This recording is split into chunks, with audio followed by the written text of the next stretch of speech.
80s and 90s, the internal migration from other regions of Spain, as well as these international foreign-born migrants. All right, so again, this will be very important for the argument later. All right.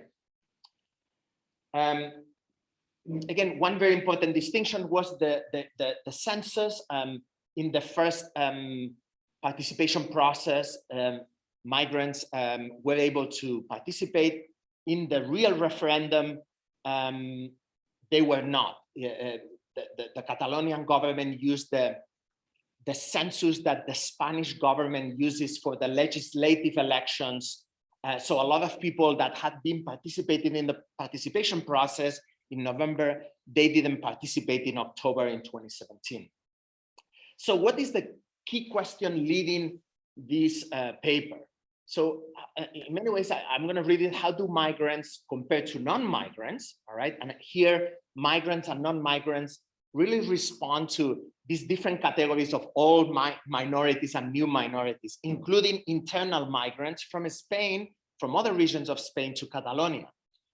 How do they respond in instances of dramatic change, as is the case of a process of independence, in well-established institutional arrangements? This was a really important reshaping of the system.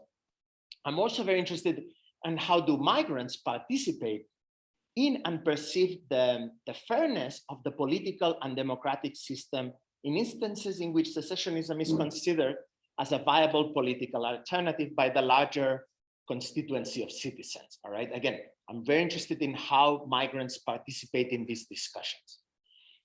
So three kind of like theoretical frameworks. Two of them are mostly controlled theoretical frameworks. And they will be very familiar to you because I feel like these kind of frameworks have been used to interpret the Brexit process, or that I know that the British society has this Brexit fatigue, but it's basically the same kind of argument, right? First, there will be some sort of institutional legal ambiguity if we embrace secessionism in the context of Catalonia, and mostly these migrants that gain some level of recognition in Spain will lose that recognition if we become an independent state, basically because we will leave the European Union. So there is that kind of incentive of EU membership to stay in Spain, all right, because of this legal ambiguity. Another kind of like really important explanatory framework is this notion of the economic impact of secessionism, right?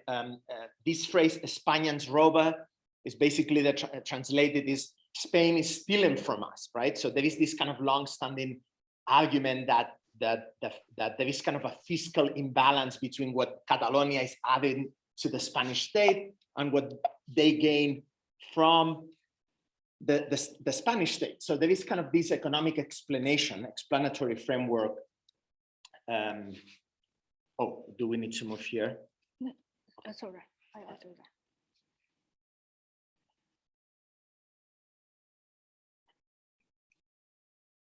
So Spain is stealing from us it's kind of a theoretical framework that later will help me control to almost make sense of the direction of my analysis, all right? And the third set of explanations, and I think that this is probably the crux of my argument, is this notion of political efficacy in terms of knowledge, participation, and generalized trust towards the political system. Political scientists establish this distinction between internal political efficacy and external political efficacy. Basically, the distinction is like how much you know about the political systems and the democratic systems that you know, versus kind of like how much you are represented and embraced by the political system, how much the political system takes care of your needs, how well represented you are. If you feel like you have or you are well represented by the political system and your democracy, you have high levels of external political efficacy, right? When you are not being ignored by the system, you have high levels of that efficacy. When you are being ignored, you have low levels of political efficacy. Another theoretical framework that I think it's really interesting for this paper is this notion of the spiral of silence theory, which is, it's presented by, this is a political science, Elizabeth Noel Newmans, that talks about how often people only talk about those ideas that a larger constituency of their peers embraced as well. People tend to not be able or willing to talk about things that are not popular, right? So there is some sort of a spiral of silence when you have unpopular ideas. And as we think about secessionism and the idea of independence, and after talking to all my colleagues in the context of Spain, that was kind of a very adequate framework to think about independence. It became a really popular idea when I would talk to, again, intellectuals and college professors that I knew were not pro-independence in the 1990s. I was very surprised that they embraced at this point the idea of going alone. And talking to some of them in my private conversations with them, they would say, well, it's kind of like what you have to do to survive in this environment. And that's where I'm being quite provocative at saying this, because at the same time that the police and the Spanish state is enforcing all this repression to the Catalonian people, I'm here arguing that there was some sort of a spiral of silence that was pushing people in the context of Catalonia to embrace independence. So there is that kind of like tension between the two ideas that I think it's thought-provoking, especially because migrants often are left behind in these kind of conversations. And they're also part of this spiral of silence, this notion that they are not necessarily part of the conversation. So the hypothesis that I'm going to focus today, the paper has a number of hypotheses, but I want to really explore this notion of efficacy as political efficacy. So individuals that are basically recognized by the political system and the democratic system are more likely to embrace independence depending on their position in the system, depending on where they are in the Catalonian society. All right, I can advance that I kind of refute this hypothesis. The second idea is that political mobilization, contacting politicians, signing petitions, participating in political rallies will be also very much connected to pro-independence stances, precisely because of this silencing process, right? So people that actually participated in the political system were those more likely to be involved in the pro-secessionism project, all right?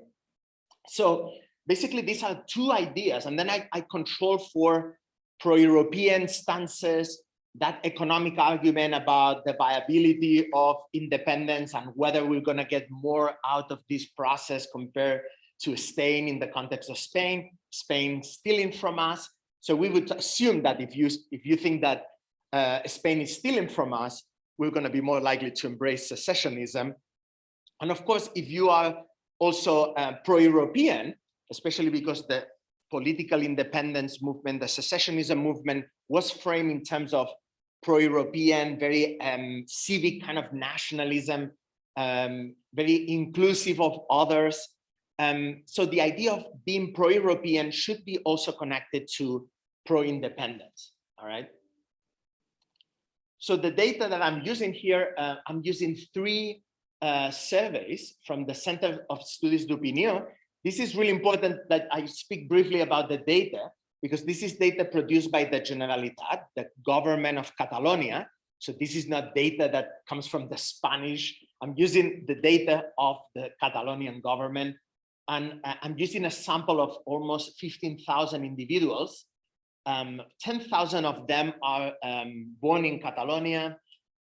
Almost 3,500 are born in other regions of Spain. Again, this could be the new minorities, people that are not, the all minorities would be the Catalonian, the 10,000. And then we have 838 individuals that are born in the European Union or outside of the European Union.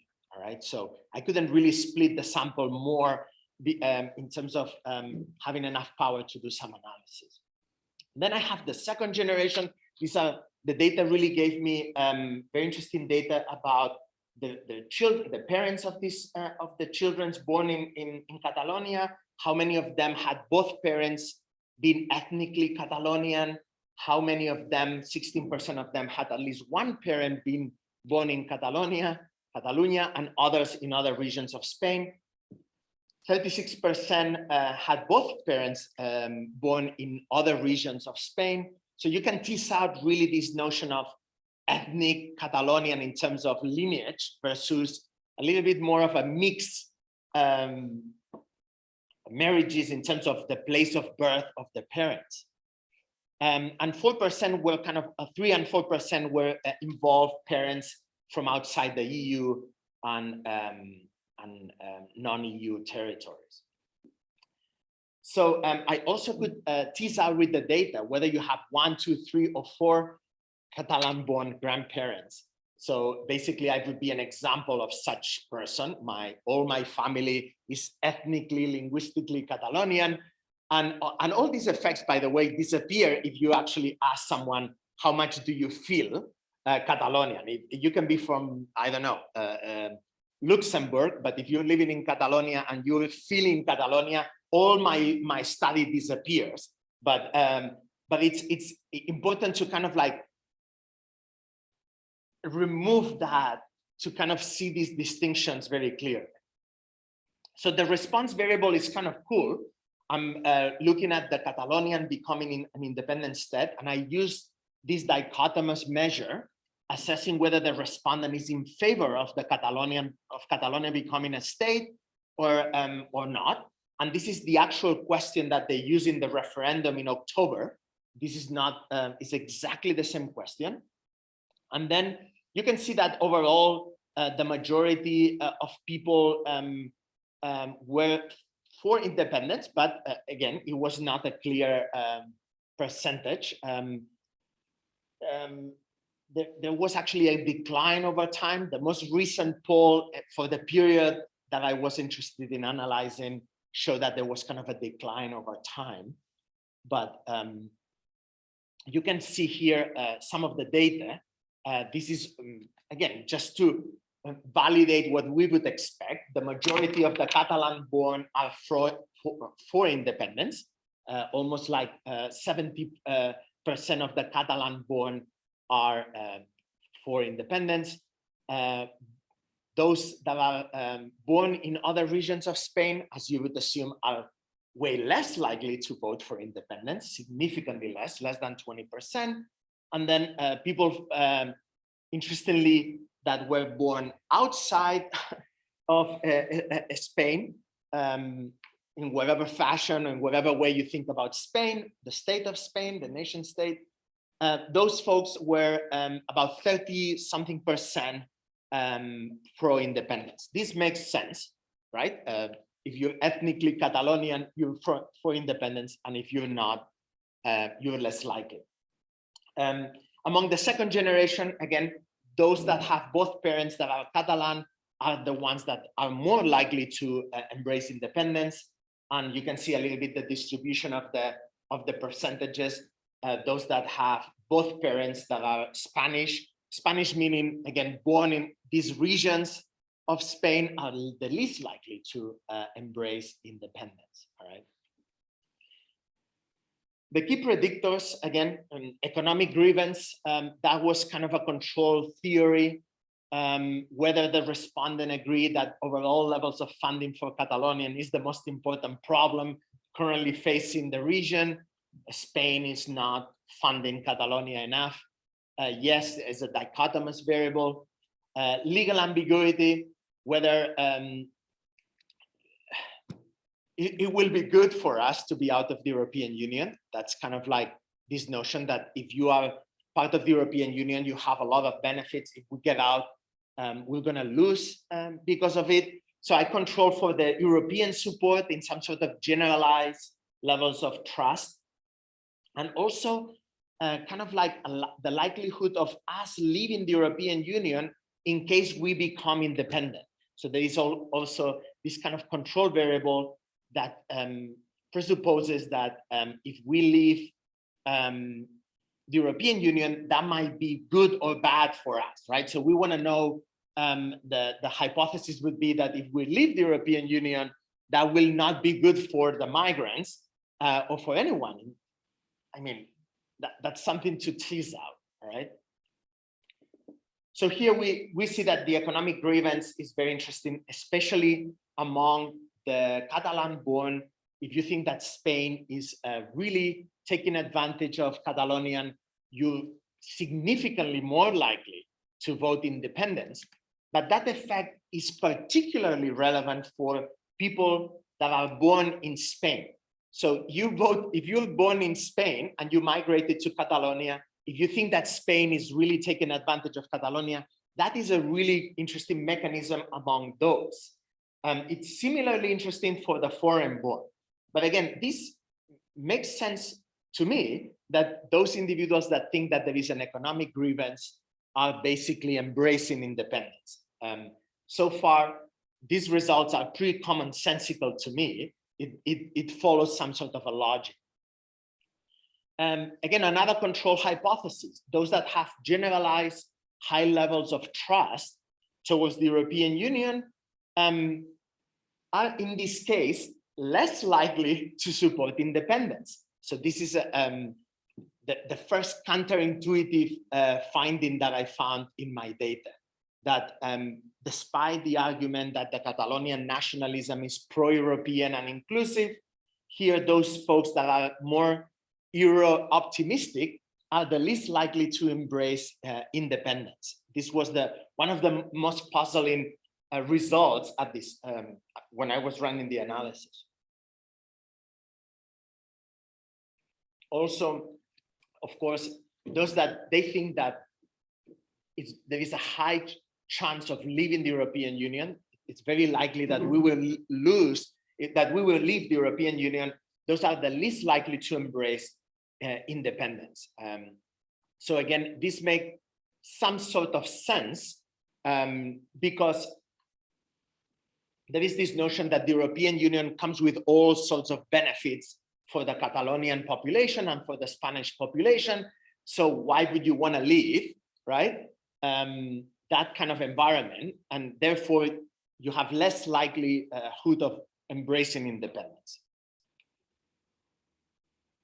Participation is the key part of the paper. I think it's the most interesting part of this paper. It measures participation in terms of, it's a dichotomous yes. If you participated in at least one of these different forms of political participation, signing a political petition, contacting a politician, participating in a political rally, collaborating with an association, not a political party. You see, this could be all sorts of political behavioral variables, from very intense political participation to less intense forms of political participation, collaborating with a campaign. So I coded one if you at least did one of these things, all right? So it's a very kind of like conservative measure of political participation. Political efficacy, especially external, is whether you, as a respondent, believe that politicians are ignoring or not taking into account what people think. If you think that you are being ignored, you have low levels of political efficacy, right? So that will be kind of one of the key activation mechanisms. If you feel like you're being ignored, are you more likely to become activated in one direction or another, depending on your political preferences? Oh, geez. There is water all over here now. My apologies. Sorry.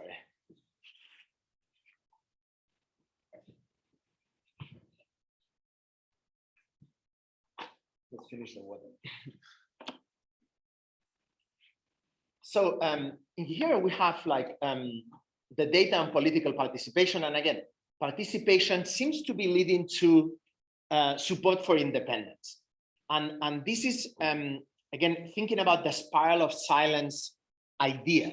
If you participate in the context of Catalonia, it seems like it's connected to pro-independence.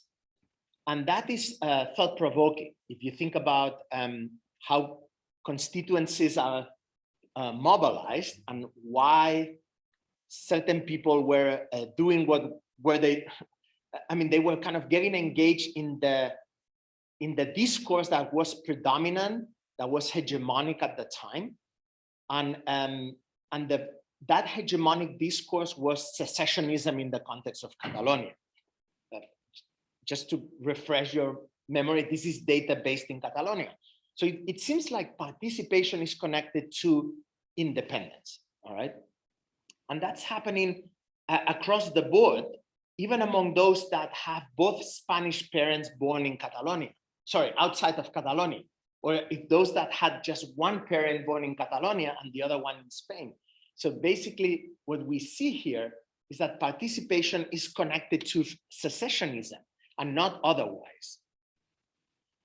So I ran kind of a logistic regression, controlling for a bunch of different variables.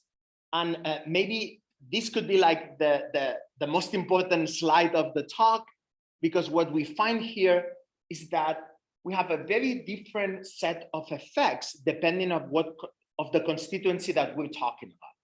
Among the Catalonian born, if you have feelings of being ignored by the political system, you became activated, your predicted probability of voting for independence increased substantially, you know, almost from close to 60.6 to high 0.7. You know, that means that feeling ignored by the political system activated the Catalonian born, and that effect is statistically significantly different to other constituencies in that context, especially those that had been born in other regions of Spain. Feeling ignored didn't politically activate those folks. And in fact, if you look at the EU and non-EU migrants, actually the feelings of being ignored by the political system actually activated the reverse process, not embracing independence, but then going in the opposite direction. So it seems like for the political efficacy, external political efficacy is activating some individuals and not others. And the results of this is a completely different picture in terms of the process of independence. Another really interesting result from the political efficacy angle is that political mobilization led across the board among the second generation. Being politically mobilized led to independence, higher probabilities of embracing independence, and not being politically mobilized shows a statistically significant decline in the probability of embracing secessionism. So again, the argument here is that being mobilized and feeling ignored by the political system activated some individuals to be pro-secessionism. And if I go back to the previous slide, and for some constituencies, that was a very little change or a slight decline in the probability of embracing independence. So that, again, it seems to point in the direction and that there was some sort of a silencing effect, or that at least for some constituencies, being perceived to being ignored activated their political activism in one direction and not the other. What are the larger implications of these findings? I mean, as we're thinking about other referendum elsewhere, including Brexit or the potential Scottish new referendum that might happen or not, I mean, is political efficacy, right? This form of being recognized by the system, being able to participate, make your discourse, your voice heard by others, is that going to activate people in one direction or another. It seems like in this graph, there is statistical evidence that it's doing some sort of, it's triggering some activation among some groups and not others, all right? Again, if we ask for people's socio-psychological attitudes about how much they feel identify with Catalonia, regardless of where you're born or your parents, where they were born, all these effects disappears the moment you ask someone how much attachment you have to Catalonia, all right? So that, but I think that this is relevant to take that out, attachment levels to Catalonian, and just look at these different constituencies by generations to see what might be triggering activation levels. And I think that this graph doesn't give me the full pictures about the silencing effect, but I do feel that it shows that external political efficacy is an interesting mechanism to observe, to think about what makes people, what activates people or not, all right? I have more findings. Again, the Spaniards robber, I mean, it's the validation of everything that I said, that the economic argument makes groups, especially in this case, the people that are born in the regions of Spain, the red line here, shows the slope is the steepest slope means the higher, the more percentage change. So basically the economic grievance argument, it's really effective among people that are born in other regions of Spain. All right, it's kind of hard to explain, but I hope that more or less you see what I'm trying to accomplish here, that not all constituencies have equal incentives to embrace one explanatory mechanism for embracing independence. It seems like for the Catalan here, the economic grievance is not producing that much of a change. There is still an increase if you perceive that there is an economic grievance, and it's very little, it's not having a major effect among the European and non-EU. This is a bad label. I will relabel this. It should be European Union and non-European Union migrants, right? It seems like for them, it has less of a mechanism. It doesn't really force that much of a change, whether you see or not that there is a funding problem in Catalonia. Trust towards the EU, it corroborates the descriptive data that I showed you before. The higher levels of trust towards the European Union, the less likely you are to embrace secessionism. This was a very interesting finding because the whole argument about secessionism was framed as an inclusive, pro-European stance. This data seems to be actually moving in the opposite direction. The more trust you have towards the European Union, the less likely you will embrace independence. And finally, again, this is another control hypothesis. If you think that you're very, it's very likely, likely that that you will be leaving the European Union, you're less likely to embrace independence. Finally, the more conservative you are politically from left to right, the less likely you were to embrace independence as well. All right, so it seems like independence in the context of Catalonia was kind of a left-leaning kind of political movement rather than right-wing, which kind of, again, speaks to the inclusiveness of the project of independence.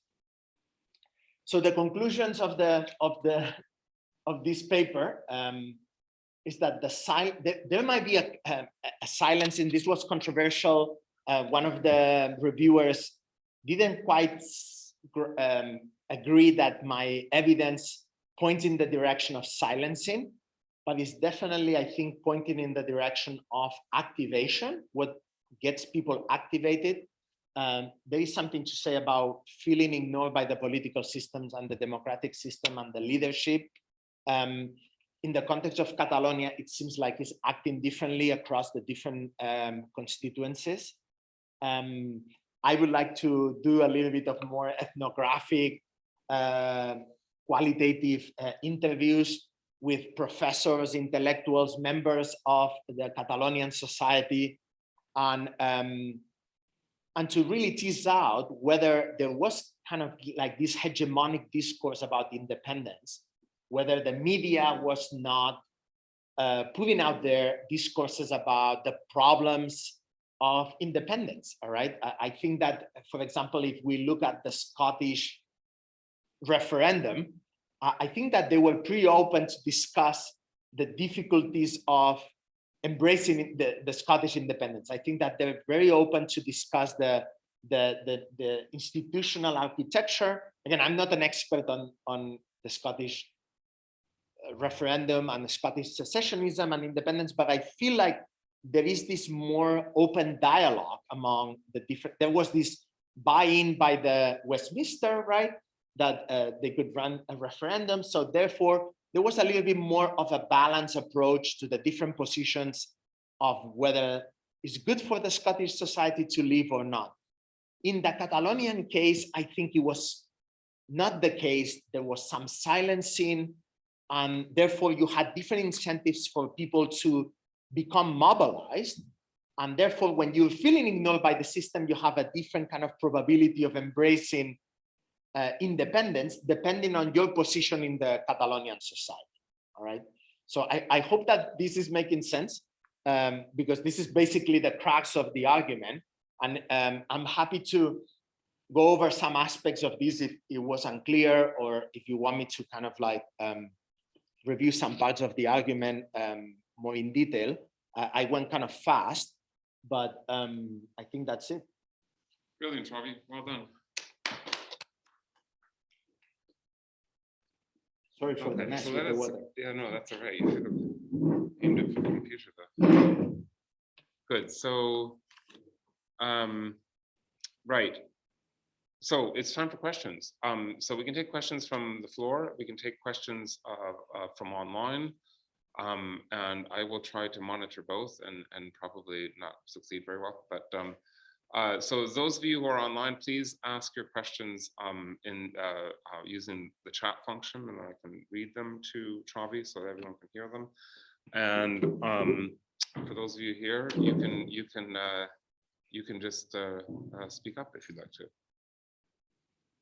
And so maybe what I will do is start with, just as people kind of collect the thoughts and stuff, just start with some questions that I have. And the first thing I want to ask Travi is just a kind of clarification on a couple of things. So on the political efficacy thing, which I agree, I think is the most interesting finding that you have. There's this issue of, so I wanted to know what was the questionnaire question that you used for political efficacy? So how was that? Because you talked about if you felt you were being ignored by the political system. Does that reflect what the question actually was? Whether the respondent believes that politicians ignore or do not take into account what people think. That's the actual. So I mean, just to kind of like. Yeah. So that's the question that they were answering, right? Okay. Yeah. So with that question, and you found the people who were born in Catalonia, the ones that felt that they were ignored were the ones who were more like, or not more likely, but they had high levels of support for independence. Is that right? Mm-hmm. But could that be because they think they're being ignored by Madrid, as opposed to, so it leaves, it doesn't specify who's ignoring you, right? Yes. Whereas the other people, the foreign-born population, I mean, I'm not sure, I mean, I don't have an explanation for that one, but the possible explanation or hypothesis for the Catalan-born population is that's a kind of common trope in Catalan nationalism, that we are not taken seriously by the center, right? So we need to kind of secede because of that sort of thing. So I could see how they could read that kind of question and think of that in terms of it's Spain that's ignoring us, not Catalonia. I mean, that is one of the, maybe you were the reviewer of the paper, but because that was kind of like the crux of the critique, right? And I could do very little using this question itself, but I kind of fix it in a way by including generalized levels of trust towards Spanish politicians. So there was this variable, there was a control variable that teased out whether we're talking about the Spanish, but it was kind of framed in terms of trust towards the Spanish politicians. So I could tease that for everybody, right? So we knew that we were kind of like talking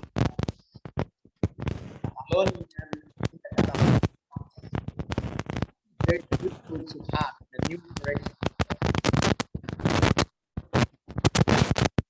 Muted here. Muted.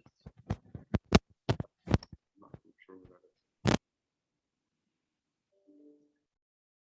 Yeah, that was a very good question, and the only way I could tease this out was by including a variable of trust towards the Spanish politicians in the context of this survey, which is not perfect, you know. But no, but it does link it, and it links it for both of them. So so then it links both the foreign-born and the Catalan-born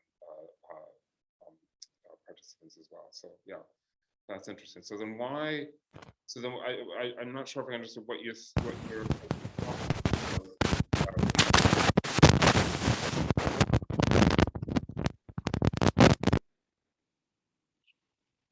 what your hypothesis was about why the Catalan-born population exhibited lower support for the referendum for independence when they had low levels of political efficacy. So what was your explanation for that?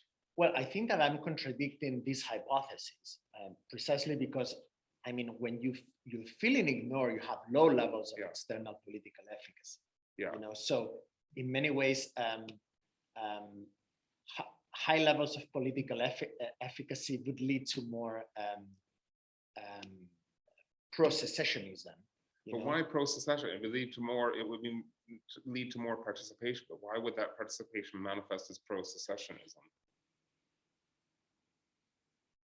Like if you have high trust in, if you feel that you're recognized, you're taken seriously, so I could see you could participate politically. But maybe that goes to the silencing variable that you're talking about. That if there's involvement in the independence movement, then there's kind of a path dependency to support for secessionism because that's the kind of dominant paradigm. I don't know. I mean, that was exactly kind of like the argument that I was, it was some sort of a path dependency that somehow there is this spiral, this hegemonic, that's the best way I can describe secessionism as hegemonic discourse that becomes so pervasive that there's this more chances of embracing it. And it seems like it's activating different constituencies in the context of Catalonia differently. And so I'm still trying to kind of figure this out. That's why I'm presenting this. I don't have all the answers of how to interpret this, but I think that that's the direction that I'm going. And I didn't feel like I wanted to reverse the hypothesis here, because that would be kind of like against the spiral of silence theory idea. No, I think that works well. All right, I don't want to silence others. Do any of you have questions that you'd like to ask Charlie? Yes, Dennis. Well, I was going to repeat your question that who is ignoring the Catalonian society, but I remember that, like, for instance, Dan Brown, who wrote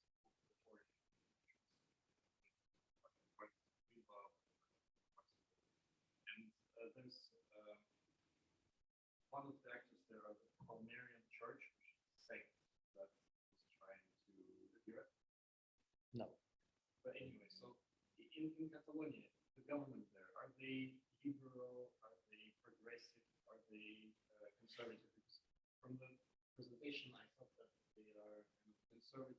They're trying to gain economic grievances of some sort, but are they communist? Are they? I mean, the Catalonian government at the time was kind of a coalition. More than the Catalonian government, it was kind of the pro-secessionism was kind of a coalition of different forces that historically had not been pushing in the same direction. And that's kind of like, again, another dimension of the spiral of silence idea, because you had like these more center conservative, the Convergencia Union,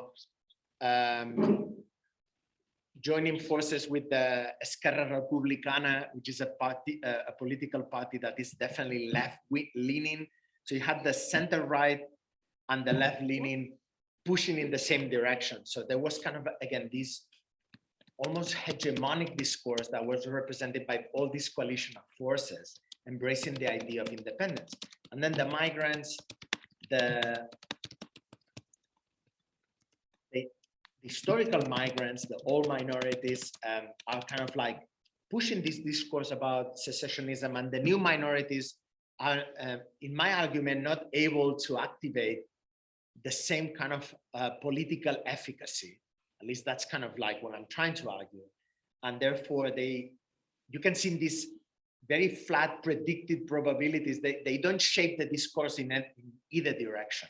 Like while the Catalans activated their political power to move their agenda, I don't think that the migrants from the European Union and non-EU and these new migrants, the internal migrants from other regions of Spain, had the equal capacity to shape the political discourse. And that's why we see these flat effects in either, I mean, I think that when we discussed the Brexit campaign, we saw high levels of political mobilization in either direction, right? I don't know if you had like necessarily one discourse becoming more hegemonic. Maybe the press, I mean, this is very debatable, right? Maybe overall the media embrace more one position than the other. But I don't know, I think that you had different outlets that push different positions about Brexit, right? And the Scottish referendum was also very much balanced and discussed with the pros and cons. What I'm trying to argue in the Catalonian case, based on ethnographic evidence, but also a little bit this data about political efficacy, that some constituencies got really activated and others did not. Yeah, I mean, that's interesting. And so I mean, with Brexit and with Scotland, there were definitely very organized and concerted campaigns on both sides. But in Catalonia, was there a concerted and organized campaign on the side against? I mean, obviously there's Spain, but is there a movement in Catalonia to say we need to organize support of people who don't support the independence? Did that exist? I mean, of course it existed, because you have the Spanish media, El País is published in Madrid, right? And so you had like that presence as well. But in Catalonia, but in Catalonia, and that's where these things become controversial. I think that there was less of a traction of discussing. There was less of a balanced view, and one of the ultimate evidences of this is that when actually people went to vote, 90% of the people that voted for independence. I'm talking about the second referendum. The participation levels based on the census was about 30%, a little bit more than 30%, and 90% pro-independence. So there were all these really silent majority. When people use that phrase, the silent majority was not activated. Yeah. And I think that that's what I'm capturing here. Yeah. These people that felt ignored were not, only those that felt ignored and are Catalan got activated. Yeah, except they're not 70% of the population. They're a small proportion. There's a smaller proportion. Yeah. There probably are all those people that show up in that illegitimate kind of like simulacra of referendum. Yeah. And again, I'm still teasing out all this with all the different kind of variables that the data offers. But I think that for the most part, I have identified that this particular key variable, after controlling for the generalized trust towards Spanish politicians, is that and the results is, after controlling for that stay the same, you know. And for the foreign-born population, sorry, oh wait, there are other people here. Yeah, so Pierre has a question. So let me read this out to everyone. How do you explain that supporters of independence were both relatively left-wing and less likely to trust the EU, which would presumably be a more conservative position? Does that make sense?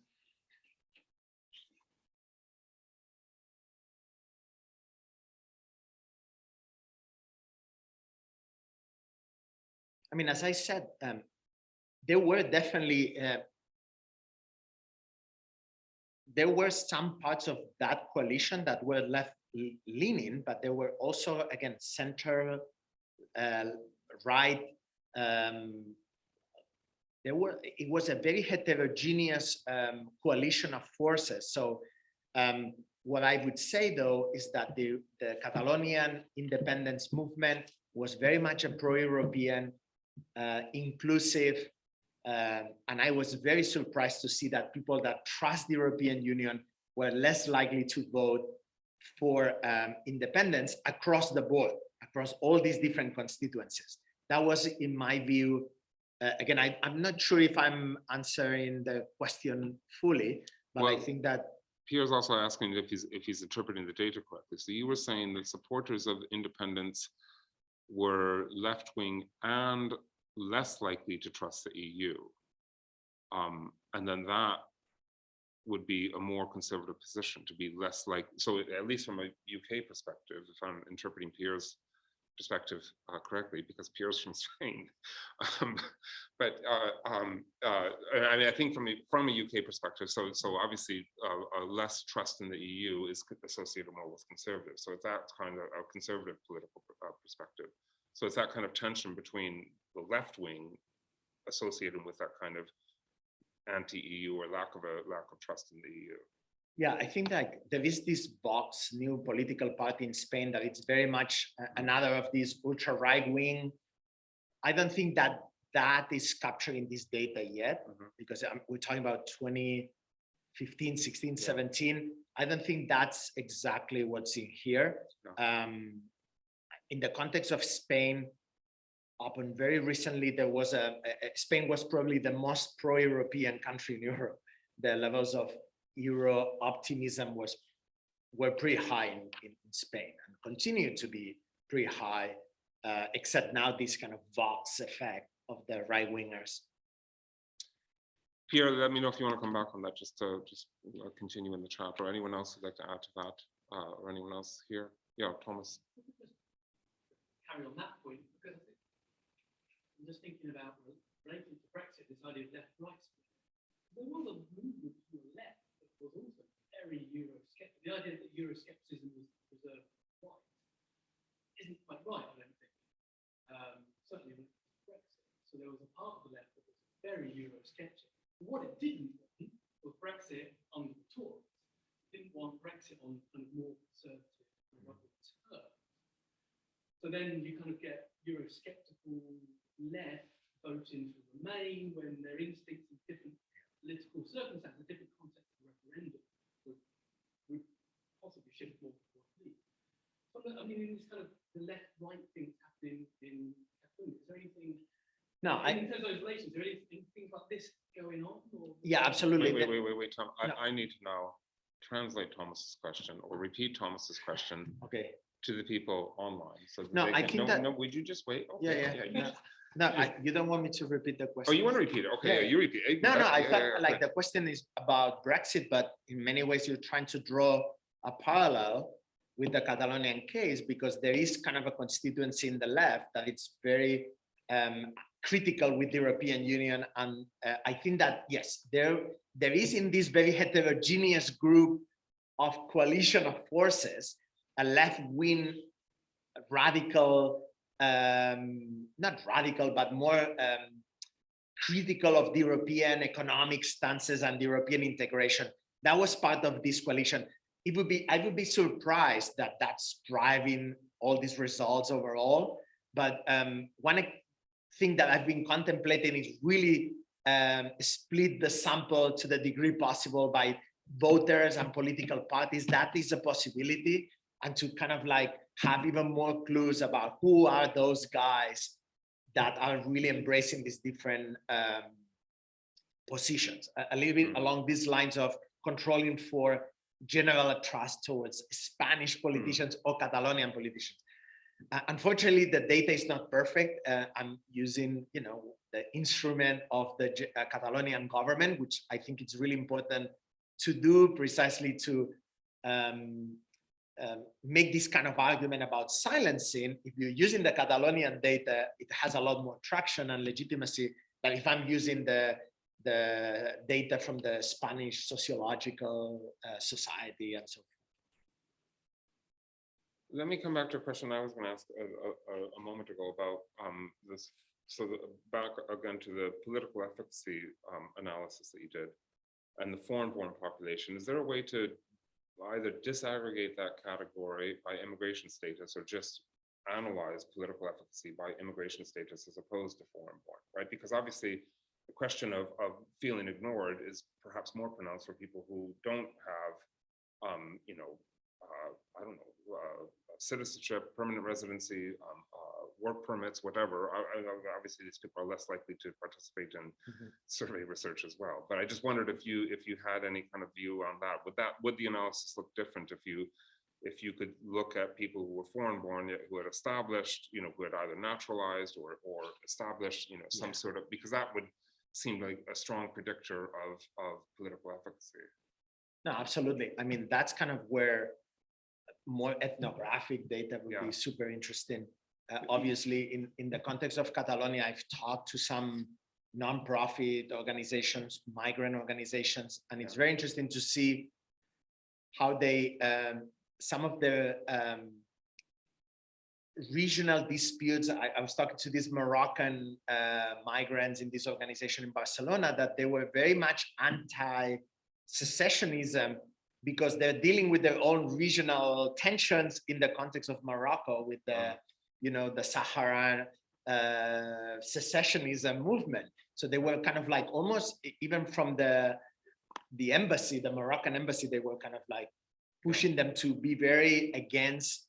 There was this kind of like interesting dynamic where they were first pressured by the Moroccan government to embrace anti-secessionist postulates. But I think what you're asking is a more general overarching question, which is looking at documented versus undocumented.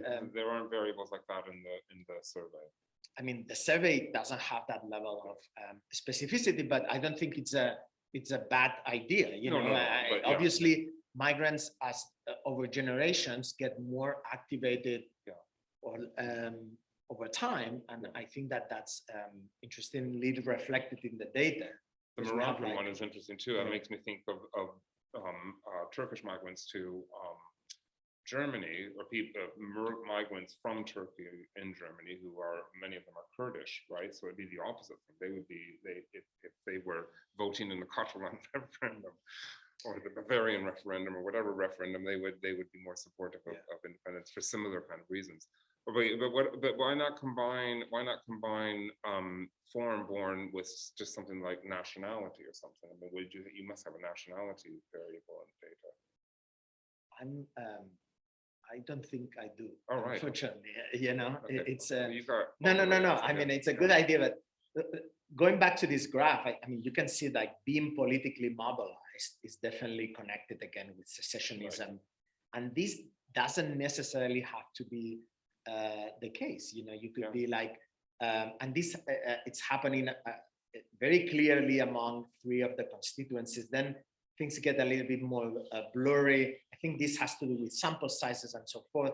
But you can see really the gap between these very clear 3 constituencies by generations, where you have like both parents are Catalonian, one of the parents are Catalonian, and the other one is born in Spain, or both are in the regions of Spain. Right. Both show that mobilization trigger secessionism. So, which again, in my view, this is a proxy for some level of evidence towards some form of, if not silencing, the hegemonic prevalence of secessionism at that time. And this lack of other, again, why should mobilization be connected Yeah. to secessionism? Yeah. It's remarkable in my view that that's a statistically significant effect. Yeah. Why mobilization in all those different forms is not connected to, I don't know, the remain, you know, or the equivalent of remain in the context of Spain, you know. Yeah, I mean, that's an interesting question. I don't know how well your data can answer that particular question, but it is definitely interesting. I just have one further question. I'll leave you alone on your variables in your data, but just also the question on so you have foreign born. Do you have country of origin? So here as a so you know that they're foreign born, but you know what country they're from, because here again you could use that as a proxy for race or something like that. Yeah. So you don't have, so you don't know. Yeah. So or is there an ethnicity variable or race variable?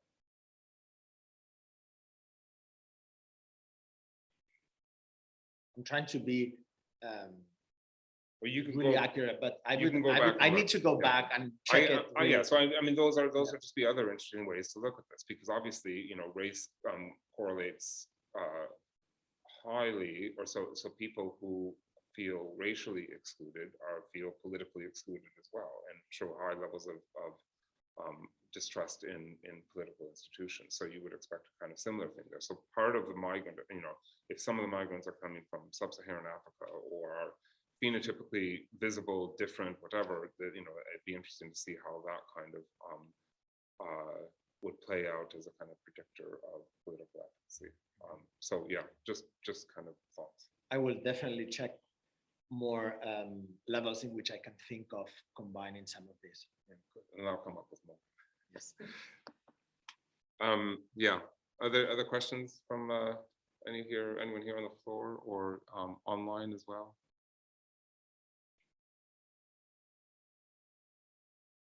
All right, well, I suggest we thank Chavi one more time and then invite the people here to join us for a drinks reception. And then the rest of you, you know, we can leave the laptop on so you can watch us drink, but that's the best I can offer you. So thank you for joining us online, offline, and for the inaugural hybrid ethnicity center meeting. And special thanks to Yuhan, who organized the whole thing.